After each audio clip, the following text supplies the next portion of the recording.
नमस्कार, मैं हूं पूजा सिंह और आप देख रहे हैं आर्यन टीवी। चलिए रुक करते हैं आज की खास खबरों का। तो वहीं कल पीएम मोदी का उत्तरकाशी दौरा। पीएम मोदी के दौरे को लेकर तैयारियां पूरी। मुखबा में होगा मां गंगा का दर्शन, पूजन करेंगे पीएम मोदी। हर्षिल में जनसभा को करेंगे संबोधित। तो वहीं आपको बताते चले पीएम मोदी का मुखबा दौरा, जहां हर्षिल में जनसभा को पीएम मोदी कर सकते हैं संबोधित। वहीं पीएम मोदी के दौरे को लेकर तैयारियां तेज। कल पीएम मोदी का उत्तरकाशी दौरा, जहां दौरे को लेकर तैयारियां तेज कर दी है। मुखबा में मां गंगा का दर्शन, पूजन करेंगे पीएम मोदी। हर्षिल में जनसभा को संबोधित भी करेंगे पीएम मोदी। कल पीएम मोदी का उत्तरकाशी दौरा। पीएम मोदी के इस दौरे को लेकर तैयारियां तेज। हर्षिल में जनसभा को करेंगे संबोधित। कल पीएम मोदी का उत्तरकाशी दौरा, जहां पीएम मोदी के दौरे को लेकर तैयारियां तेज कर दी हैं।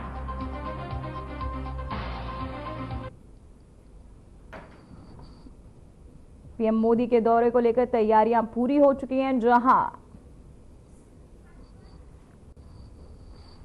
इसी खबर पर हमारी संवाददाता नंदिनी भारद्वाज जुड़ चुकी है। नंदिनी, क्या खास रहने वाला है पीएम के दौरे पर? पूजा, प्रधानमंत्री नरेंद्र मोदी गुरुवार को देवभूमि के दौरे पर आ रहे हैं। यहाँ पर उनको मुखबा आना है। मुखबा में मां गंगा के शीतकालीन प्रवास स्थल पर पहुंचेंगे वो। यहाँ पर उनका पूजा अर्चना का कार्यक्रम है और इसकी जानकारी आप बुधवार को ही सुबह प्रधानमंत्री कार्यालय से आई थी। और इसके साथ ही पीएम मोदी का ये दौरा बेहद अहम माना जा रहा है। इसी बीच उत्तराखंड विस्तार को भी लेकर चर्चाएं हैं। ऐसा हो सकता है कि शेड्यूलिंग उसकी हो सके, क्योंकि पीएम मोदी उत्तराखंड आ रहे हैं। और अगर प्रधानमंत्री कार्यालय के मुताबिक देखें तो पीएम मोदी का ये जो उत्तराखंड का दौरा है, वो सबसे पहले पीएम मोदी सुबह 9:30 बजे के करीब मुखबा आएंगे और यहाँ पर मां गंगा के शीतकालीन प्रवास का दर्शन करेंगे, पूजा अर्चन करेंगे। इसके बाद करीब 11:15 बजे का शेड्यूल अगर हम देखें पीएम मोदी का, तो एक उनकी पैदल यात्रा और बाइक रैली को भी हरी झंडी दिखाने का कार्यक्रम है। और इसके बाद वो हर्ष में एक सांस्कृतिक समारोह है, वहां जनसमूह को भी संबोधित करने वाले हैं। जी पूजा जी, क्या मुखबा और उत्तरकाशी की जनता को कुछ नई सौगातें मिल सकती हैं पीएम द्वारा?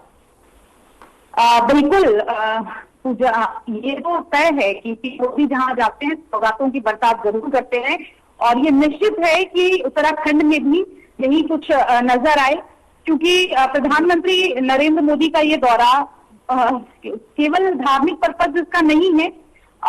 उत्तराखंड में बहुत सारे ऐसे अभी जैसे हम हेमकुंड साहिब का ही देख लें तो यहाँ पर एक विकास परियोजना को उन्होंने केंद्र से झंडी मिली है, हरी झंडी मिली है। और ठीक ऐसे ही बीजेपी के लिए ये पीएम मोदी का दौरा बहुत ज्यादा अहम है। कैबिनेट विस्तार की पुष्टि यहाँ हो सकती है, क्योंकि इशारों में बीजेपी के प्रदेश अध्यक्ष थे महेंद्र भट्ट, उन्होंने भी खुद कहा है कि किसी भी वक्त कैबिनेट एक्सपेंशन हो सकता है। और इसके साथ साथ बहुत सी परियोजनाएं ऐसी विकास की हैं जो कि हम भी चाहते हैं कि पीएम मोदी के हाथों से चढ़ सके, तो उनको सिरे से चढ़ाने के लिए पीएम मोदी यहाँ पर आ रहे हैं। और बहुत सारी ऐसी परियोजनाएं हैं, विकास के बहुत सारी ऐसी योजनाएं हैं जिनका एक तरीके से उद्घाटन और शुभारंभ पीएम मोदी ही करेंगे। और एक बात और आपको बता दूं जी कि हो सकता है कैबिनेट का विस्तार हो जाए, क्योंकि बीते अगर हम 10 दिनों को देखें तो जिस तरीके से उत्तराखंड की पॉलिटिक्स है, उत्तराखंड की राजनीति है, वहां पर अलग अलग उन नेताओं के, बीजेपी के नेताओं के बयान आए हैं। तो अभी फिलहाल प्रदेश की जो राजनीति है, पूरा माहौल ही बदल चुका है, क्योंकि प्रदेश में जगह जगह नेताओं के इन बयानों का विरोध भी हो रहा है। इससे लेकर बीजेपी बहुत ज्यादा गंभीरता से सोच रही है। तो एक तरीके से पार्टी लाइन को बीजेपी अगर इधर उधर ना हो जाए, इसलिए बीजेपी संगठन ने भी अपनी एक रिपोर्ट तैयार करके केंद्र को भेजी है। और हो सकता है कि केंद्र की तरफ से पीएम वो जो पार्टी की गाइडलाइन है अपने बीजेपी के तमाम जो नेता हैं उनके साथ साझा कर सके। जी जी, बहुत बहुत धन्यवाद नंदिनी आपकी तमाम जानकारी के लिए। तो वहीं प्रधानमंत्री नरेंद्र मोदी की अध्यक्षता में बुधवार को केंद्रीय मंत्रिमंडल की बैठक हुई। इसमें केदारनाथ रोपवे परियोजना को मंजूरी दी गई। ये परियोजना 12.9 किलोमीटर लंबी होगी। इस पर करीब आपको बताते चले कि 4,000 करोड़ रुपए तक का खर्च आ सकता है। रोपवे परियोजनाओं की शुरुआत सोनप्रयाग से होगी और ये केदारनाथ तक जाएगी। रोपवे परियोजनाओं को सार्वजनिक निजी भागीदारी से विकसित किया जाएगा। इस बारे में ज्यादा जानकारी केंद्रीय मंत्री अश्विनी वैष्णव ने दी। क्या कुछ कहा उन्होंने, आइए आपको सुनाते हैं।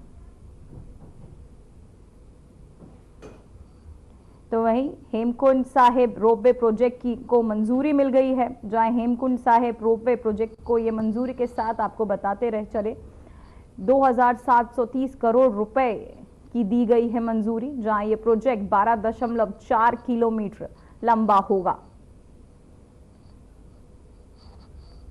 साथ ही आपको बताते चले रोपवे को मिली मंजूरी। ये प्रोजेक्ट 12.4 किलोमीटर लंबा होगा। हेमकुंड साहिब रोपवे प्रोजेक्ट को ये मंजूरी मिली है। जहां आपको बताते चले कि इस प्रोजेक्ट को मंजूरी मिलने के बाद काफी आसानी। हेमकुंड साहिब का रोपवे, हेमकुंड साहिब भी सारा हिस्सा ट्रैकिंग का होता है। जब गोविंद घाट का बेस कैंप है, वहां से घाघरिया जाना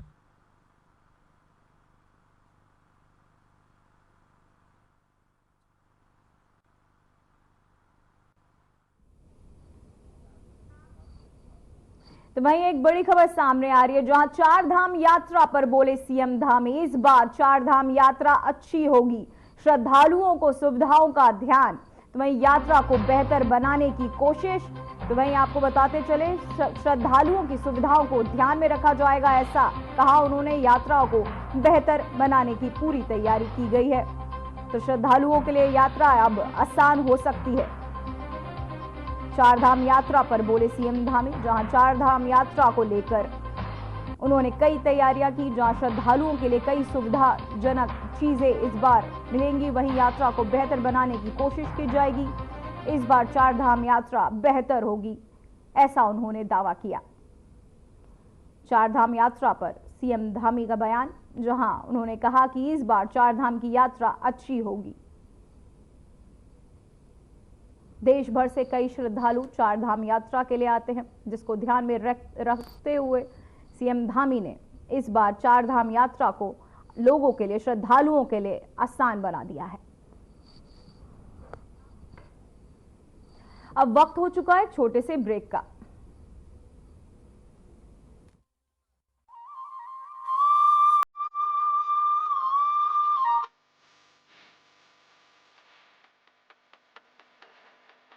प्रधानमंत्री श्री नरेंद्र मोदी के मार्गदर्शन और मुख्यमंत्री श्री पुष्कर सिंह धामी के नेतृत्व में उत्तराखंड राज्य में समान नागरिक संहिता अर्थात यूनिफॉर्म सिविल कोड लागू कर दिया गया है।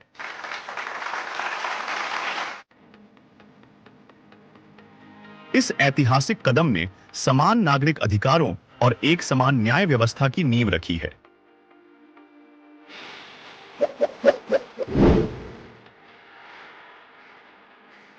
उत्तराखंड में लागू हुए नए यूनिफॉर्म सिविल कोड के अंतर्गत विवाह विच्छेद का पंजीकरण अब ucc.uk.gov.in पोर्टल के माध्यम से ऑनलाइन या निर्धारित प्रक्रिया के अनुसार ऑफलाइन दोनों माध्यमों से किया जा सकता है। ऑनलाइन प्रक्रिया में नागरिकों को ucc.uk.gov.in पोर्टल पर जाकर स्वयं को आधार नंबर और OTP के जरिए पंजीकृत करना होगा। जानकारी की पुष्टि के बाद UCC ID प्राप्त होगी, जिससे लॉगिन करके आवेदन जमा किया जा सकेगा। ऑफलाइन पंजीकरण के लिए आवेदन UCC पोर्टल ucc.uk.gov.in पर जाकर संबंधित फॉर्म डाउनलोड कर अपने नजदीकी सब रजिस्ट्रार कार्यालय में जाकर प्रक्रिया पूरी कर सकते हैं।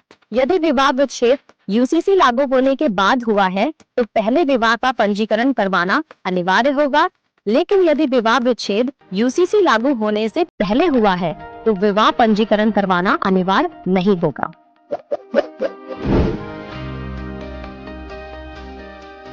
यूनिफॉर्म सिविल कोड का ये ऐतिहासिक कदम न्याय, समानता और पारदर्शिता की नई मिसाल है। उत्तराखंड भारत के लिए एक मॉडल राज्य बन चुका है और अब पूरा देश इसकी ओर देख रहा है। UCC सबके लिए समान कानून, सबके लिए न्याय।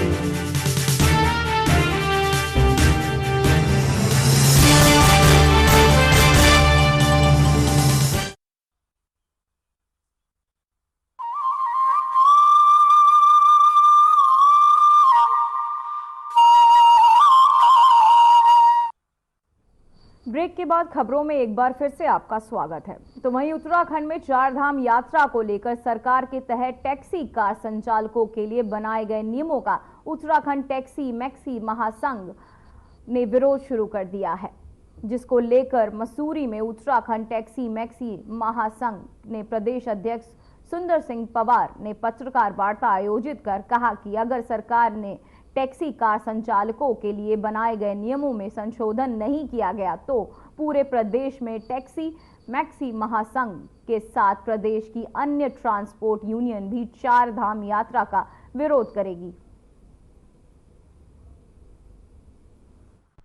जो नियम अभी उत्तराखंड सरकार ने किया है कि चारधाम यात्रा में जो है आपको एक डिक्लेरेशन फॉर्म जो आपको देना पड़ेगा यात्री को, पहले तो रजिस्ट्रेशन की जरूरी किया था और अब उसके साथ एक डिक्लेरेशन फॉर्म भी किया कि आप कहाँ रहेंगे, कौन से होटल में रहेंगे, कौन से रेस्टोरेंट में खाएंगे, कहाँ आपको रुकना होगा, ये सब चीज़ जो बाध्यताएं की जा रही है उत्तराखंड सरकार द्वारा टूरिस्टों के लिए चारधाम यात्रा के लिए, मैं उसका पुरजोर विरोध करता हूँ। और अगर इन्होंने इस प्रकार के इस नियम को वापस नहीं लिया तो हम लोग चक्का जाम करने के लिए बाध्य हो जाएंगे और पूरे चारधाम का हम लोग विरोध करेंगे, पूरे उत्तराखंड सरकार।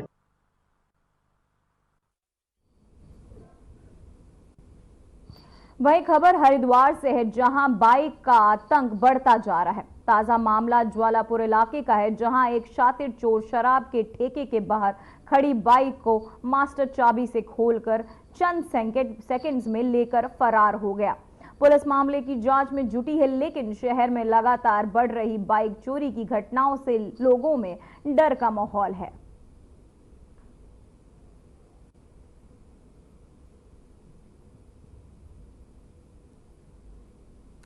तो वहीं आपको बताते चले, बाइक चोरों के आतंक से हरिद्वार की जनता परेशान, जहां बेखौफ बाइक चोर दिन दहाड़े डुप्लीकेट चाबी से बाइक चुराकर फरार हो जाते हैं। तो वहीं इन घटनाओं के लगातार होने से यहां की जनता परेशान। तो वहीं पुलिस मामले की जांच में जुटी हुई है। ये ताज़ा मामला आपकी टीवी स्क्रीन पे जो दिख रहा है वो जापुर का है, जहां हरिद्वार में बेखौफ बाइक चोर नजर आ रहे हैं।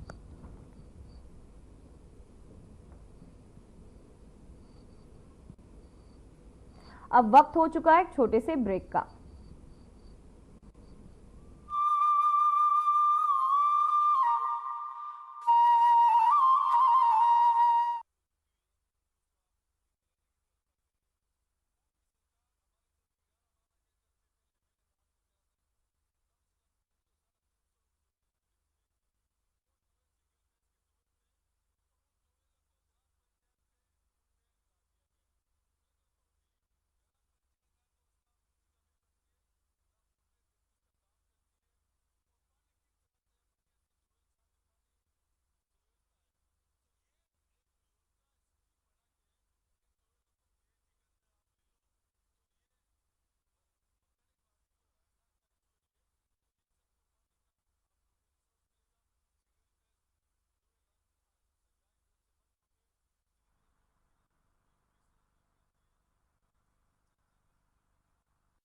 प्रधानमंत्री श्री नरेंद्र मोदी के मार्गदर्शन और मुख्यमंत्री श्री पुष्कर सिंह धामी के नेतृत्व में उत्तराखंड राज्य में समान नागरिक संहिता अर्थात यूनिफॉर्म सिविल कोड लागू कर दिया गया है।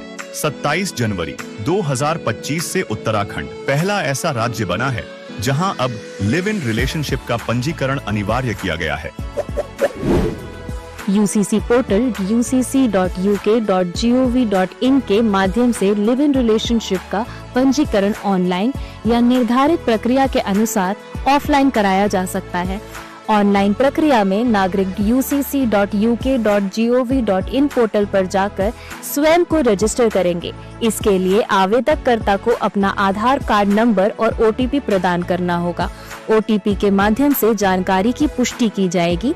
इसके बाद एसएमएस के माध्यम से मिली यूसीसी आईडी पर लॉगिन करके आवेदनकर्ता रजिस्ट्रेशन के लिए अपना आवेदन ऑनलाइन जमा कर सकते हैं। ऑफलाइन पंजीकरण के लिए आवेदक यूसीसी पोर्टल पर जाकर संबंधित फॉर्म डाउनलोड करके इसे भरने के बाद संबंधित रजिस्ट्रार कार्यालय में जमा कर सकते हैं। लिव इन रिलेशनशिप को रजिस्टर करने के दो मुख्य परिस्थितियां हैं।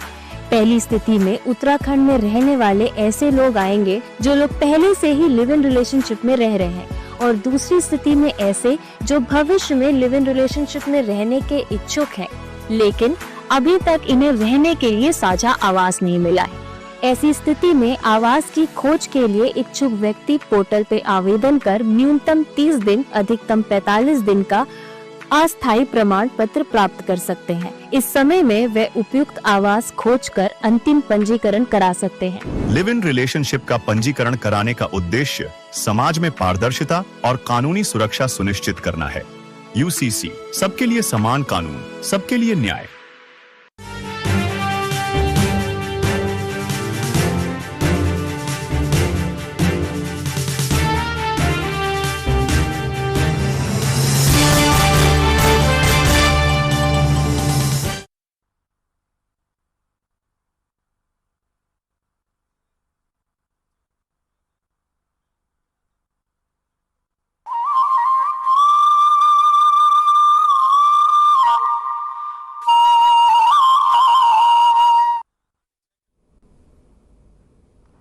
तो ब्रेक के बाद एक बार फिर से खबरों में आपका स्वागत है। तो वहीं प्रधानमंत्री नरेंद्र मोदी की अध्यक्षता में बुधवार को केंद्रीय मंत्रिमंडल की बैठक हुई। इसमें केदारनाथ रोपवे पर मंजूरी मिली। तो वहीं आपको बताते चले, इस पर करीब 4041 करोड़ रुपए खर्च होंगे। रोपवे परियोजनाओं की शुरुआत सोनप्रयाग से होगी और ये केदारनाथ तक जाएगी।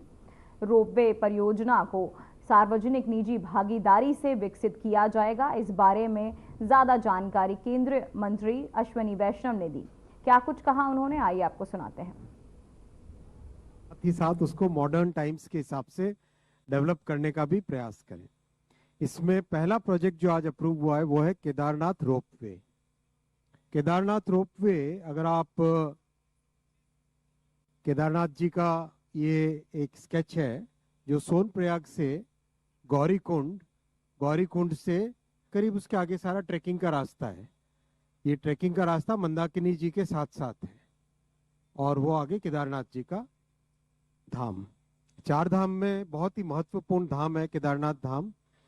यहाँ एक 12.9 किलोमीटर का रोपवे बनाने का आज फैसला लिया गया है।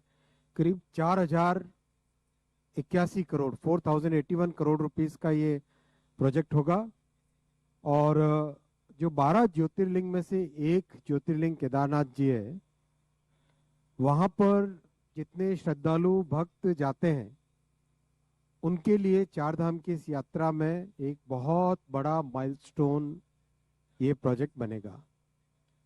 पिछले साल करीब 23 लाख श्रद्धालु भक्त केदारनाथ जी पे गए थे, दर्शन के लिए गए थे भक्ति के भाव में। और ये प्रोजेक्ट जब बनेगा, इसका जो टोटल टाइम लगता है आज, वो टाइम सब्सटेंशियली कम हो जाएगा और आज जो 2 महीने के आसपास श्रद्धालु जा सकते हैं वो टाइम पीरियड काफी सिग्निफिकेंटली बढ़ जाएगा। अगर आप देखें इसमें पर्वतमाला परियोजना, ये पूरे प्रोजेक्ट का इस तरह के और भी कई प्रोजेक्ट्स लिए गए जिनका एक नाम दिया गया है पर्वतमाला परियोजना। रोपवेज के प्रोग्राम्स का नाम दिया गया है पर्वतमाला परियोजना।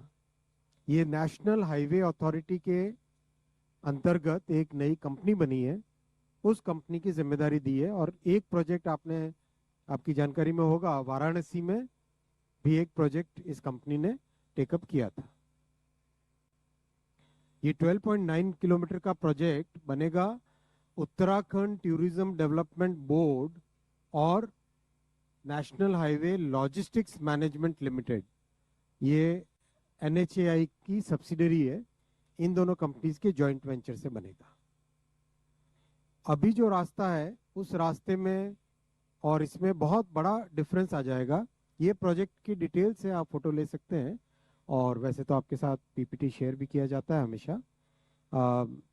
लिखने में आपको सुविधा रहेगी, इसीलिए एक साथ सारे डिटेल्स यहाँ पे रख दिए। जो बड़ा फायदा होगा वो ये होगा कि जो आज 8 से 9 घंटे की जर्नी है वो 36 मिनट्स की जर्नी हो जाएगी। 8 to 9 आवर्स की जो जर्नी है, that will become a journey of 36 minutes. और ये जो टेक्नोलॉजी इसमें लगाई गई है, that is called 3S technology. इसमें 3 केबल होते हैं एक साथ। 3 केबल में एक केबल हॉलेज का काम करता है, 2 केबल उसको सपोर्ट करते हैं पूरे गंडोला का। और जो गंडोला है वो अपने आप में एक मिनी बस जैसा है। 36 लोगों के बैठने की कैपेसिटी, उसमें 36 लोगों के बैठने की कैपेसिटी, ऑलमोस्ट लाइक एक छोटी सी बस के जैसा है। अच्छा, बहुत स्मूथली, और ये बहुत सेफ टेक्नोलॉजी है। दुनिया के जो जाने माने टेक्नोलॉजी प्रोवाइडर्स हैं, ऑस्ट्रिया के और फ्रांस के, उन लोगों के साथ मिलके इसको पूरे को डिजाइन किया गया है। बहुत बड़ा श्रद्धालुओं को तो बेनिफिट होगा ही होगा, और साथ ही साथ बहुत बड़ा जो लोकल बिजनेसेस हैं उनको भी बहुत बड़ा बेनिफिट होगा। लोकल यात्रियों की सुविधा के लिए जो लोग भी काम में लगते हैं उन सबको इसमें बहुत बड़ा बेनिफिट होगा। और जो आज 2 महीने की यात्रा है वो आराम से 6 महीने तक ये यात्रा करने का सौभाग्य सबको मिलेगा। ये अपने आप में एक बहुत बड़ी बात है। और जो दिव्यांगजन हैं और जो हमारे बुजुर्ग साथी हैं, उन सब के लिए भी एक बहुत बड़ी मेजर ये एक बेनिफिट इससे निकलेगा। मैं आपके सामने एक लास्ट पॉइंट, एक बहुत अच्छा पॉइंट आपके सामने रखना चाहूँगा कि कैसे एक प्रोग्रेसिव गवर्नमेंट अच्छा काम करे तो एक प्रॉपर लीगल फ्रेमवर्क बने। तो उत्तराखंड सरकार ने रोपवेज के लिए एक प्रॉपर लीगल फ्रेमवर्क बनाया है, क्योंकि एक नई टेक्नोलॉजी है, नया मोड ऑफ ट्रांसपोर्टेशन है। तो उस फ्रेमवर्क के तहत इसका कंप्लीट ऑपरेशन मेंटेनेंस होगा। दूसरा प्रोजेक्ट इसी कड़ी में है, विरासत भी विकास भी का, हेमकुंड साहिब का रोपवे। हेमकुंड साहिब भी अपने उत्तराखंड में ऋषिकेश से ऊपर जाते हैं। गोविंद घाट एक बेस कैंप है। गोविंद घाट से एक रास्ता बद्रीनाथ जी की तरफ है और एक रास्ता घाघरिया होते हुए वैली ऑफ फ्लावर्स और हेमकुंड साहिब के लिए जाता है। ये पूरा उसका स्केच एक आपके लिए एक सरल तरीके से बनाया गया है, जिससे कि आसानी से लोकेशन ढंग से समझ में आ सके। काफी सारा हिस्सा ट्रैकिंग का होता है। जब गोविंद घाट का बेस कैंप है, वहां से घाघरिया जाना और घाघरिया से आगे हेमकुंड साहिब जाना या फिर वैली ऑफ फ्लावर्स जाना, दोनों को ट्रैकिंग से करना पड़ता है। और ये ट्रैकिंग का जो टाइम है और एफर्ट है वो अपने आप में बहुत एक सिग्निफिकेंट एफर्ट है। और हेमकुंड साहिब की जो बहुत बड़ी एक महत्वपूर्ण स्थान है हमारी संस्कृति में। फिलहाल बुलेटिन में बस इतना ही। मुझे दीजिए इजाजत। नमस्कार।